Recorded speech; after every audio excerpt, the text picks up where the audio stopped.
Episode 3 of Mystery at Blind Frog Ranch, titled Spies in the Skies, is a must-watch. Packed with special guests, government secrets, and unexpected twists, this episode keeps the tension high. The episode begins. The scorching Utah sun beat down on the arid landscape of Blind Frog Ranch as Dwayne Ollinger and Charlie Boy raced their ATVs toward the southern boundary. An alert had pinged on their security system. An unauthorized vehicle had breached the perimeter, towing a mysterious trailer. Dust swirled behind them as they sped through the rugged terrain, their minds racing with possibilities. Was this another trespasser? A government operative? Or something even more sinister? The sinister surveillance trailer. When they arrived, the scene was eerily quiet. Parked precisely on the boundary between their property and Bureau of Land Management, BLM, land sat a nondescript white trailer, locked, fortified, and bristling with technology. Solar panels lined its roof, wires snaked out from hidden compartments, and a conspicuous camera lens stared back at them like a mechanical sentinel. The wheels were locked in place, ensuring no one could easily move it. As Dwayne and Charlie cautiously circled the trailer, their suspicion grew. Why would a federal cloud seeding program need such high-tech surveillance? Before they could investigate further, a cold, robotic voice crackled from an unseen speaker. "Step away from the trailer. This is a federally protected asset. Tampering is a violation of the law." The warning sent a chill down their spines. This wasn't just a random monitoring station. It felt like a deliberate intrusion, a silent watcher planted too close for comfort. A decision must be made. Back at the hideout, the team gathered: Dwayne, Charlie, Eric Drummond, Chad Ollinger, James Keenan, and Josh Feldman. The mood was tense. The discovery of the trailer, combined with the earlier theft of the buried cylinder, forced them to confront a critical question. Should they continue their hunt for Aztec gold, or focus on uncovering who was surveilling them? Dwayne, ever the pragmatic leader, made the call. "We can't ignore this. If someone's watching us, we need to know why." The radioactive enigma. Eric, their resident scientist, turned his attention to the hole where the cylinder had been extracted. Scooping up soil samples, he examined them under a microscope. Tiny silver particles glinted back at him, highly polished, resistant to rust, likely a steel alloy or even titanium. But the real shock came when he powered up his Geiger counter. The moment the probe touched the soil, the device erupted in frantic clicks. "Radiation! Back up! No!" Eric barked, ushering the team away. This wasn't just some random sensor. It had been nuclear-powered, possibly by a plutonium core. The implications were staggering. Plutonium wasn't something you could buy at a hardware store.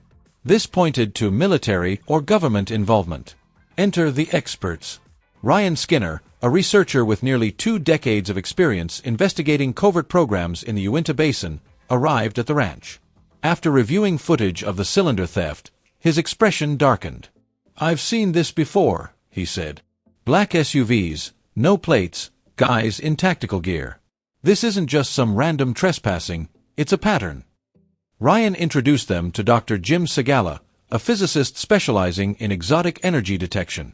Segala studied the cylinder's design and immediately recognized its purpose. This wasn't just measuring seismic activity, he explained. It was tracking microwave energy, gamma radiation, gravitational fluctuations, things you'd expect in advanced aerospace research. Then came the bombshell. The shadow of Gravity Base Vernal. Segala mentioned a declassified Cold War-era site nearby, Gravity Base Vernal, a former U.S. geological survey station that was abruptly taken over by NASA and the CIA in the 1970s. Officially, it was for geological studies. But why would the CIA care about rocks? Chad and James set out to investigate the abandoned site. What they found was unsettling. Fresh gravel covering what should have been an old facility, as if someone had tried to erase its existence. Rusted door hinges and concrete foundations, proof that buildings once stood there. A telescope anchor still bolted into bedrock. What were they observing? Bullet casings scattered in the dirt. Had there been a confrontation? Then, James made the most chilling discovery, a reel of vintage magnetic tape, its casing stamped with the words Greeley and DuPont. Military secrets and hidden agendas. Ryan, sensing they were onto something big, contacted Jeremy McGowan, an Air Force veteran with deep ties to defense contractors. Jeremy's assessment was blunt. Whoever took that cylinder wasn't some random thief. This has all the hallmarks of a black ops operation, either military, intelligence, or a private contractor working for them. He then dropped another revelation. I know someone who worked on classified programs in this area. He can't go on record, but he might tell you what's really going on. The team gathered in the dim glow of the miner's shack, their faces illuminated by the flickering light of a lantern. Chad and James laid their discovery on the table, a corroded reel of magnetic tape, its surface dulled by oxidation. Eric leaned in, his fingers hovering over the fragile artifact. Polycrystalline metallic film, he murmured, excitement tinged with disappointment. This could have held critical data, but it's too far gone. Whatever was recorded here is lost to time. But James wasn't ready to give up. He fired up his laptop, accessing a FOIA, Freedom of Information Act, database. When he typed in the names Greeley and DuPont, later corrected to Dumont, the screen flooded with declassified documents. The team crowded around, their breaths held as they scanned the files. These were code names for nuclear tests, James announced. But there's more, references to unknown aircraft and acoustic signals from the sky. Whatever they were monitoring, it wasn't just bombs. Under the cover of darkness, Ryan Skinner navigated his truck to a desolate lot, the coordinates burned into his mind. The headlights of an approaching vehicle cut through the night, and a figure emerged, silent, purposeful. Without a word, the stranger pressed a flash drive into Ryan's palm and vanished into the gloom. Back at the ranch, Ryan plugged the drive into his computer.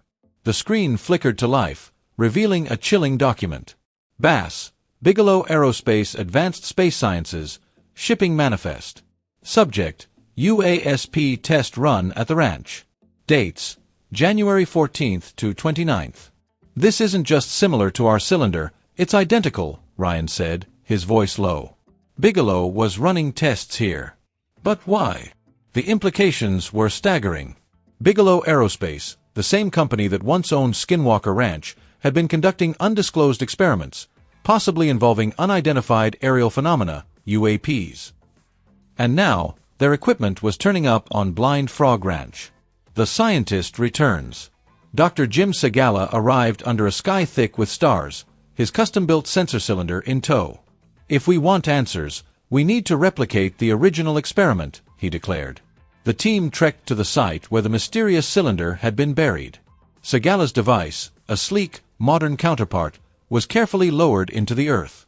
Packed with advanced sensors, it would record electromagnetic fluctuations, nuclear radiation spikes, acoustic waves from underground, gravitational anomalies. If something's interacting with this land, we'll know by morning, Segala promised. Dawn had barely broken when the team reconvened at the hideout. Segala connected his device to a monitor, and the data unfolded in jagged, erratic waveforms. This isn't natural, he said, tracing a finger along the screen. The magnetic field isn't just fluctuating, it's pulsing. Every hour, like clockwork. Eric's eyes narrowed. What could cause that? Something in the sky, Segala replied. Something powerful enough to disturb the Earth's magnetic field, and it's not a plane, not a drone. Nothing conventional explains this. Then came the second revelation. Deep, resonant vibrations from below ground, recorded simultaneously with the aerial anomalies. It's like the land is responding to whatever's up there, Chad muttered. The unthinkable conclusion. The pieces were falling into place, forming a picture far stranger than any of them had imagined. Government cover UPS. The FOIA documents tied Blind Frog Ranch to nuclear tests and UAP studies, projects buried under layers of classification. Corporate secrets. Bigelow Aerospace's involvement suggested private sector black ops, with the ranch as a testing ground. The phenomenon. The synchronized data, aerial magnetic disturbances and subterranean reverberations, hinted at a technology or intelligence interacting with the land itself. We're not just looking for gold anymore, Dwayne said, his voice steady but his knuckles white. We're standing on the edge of something bigger. And someone doesn't want us digging deeper. What comes next? As the episode closed, the team faced a pivotal choice: continue their treasure hunt, or follow the trail of government secrets and unexplained phenomena. One thing was certain: Blind Frog Ranch had become ground zero for a mystery spanning decades, with stakes higher than any of them had dreamed. And the next shovel of dirt might uncover not just Aztec relics, but truths that could rewrite history.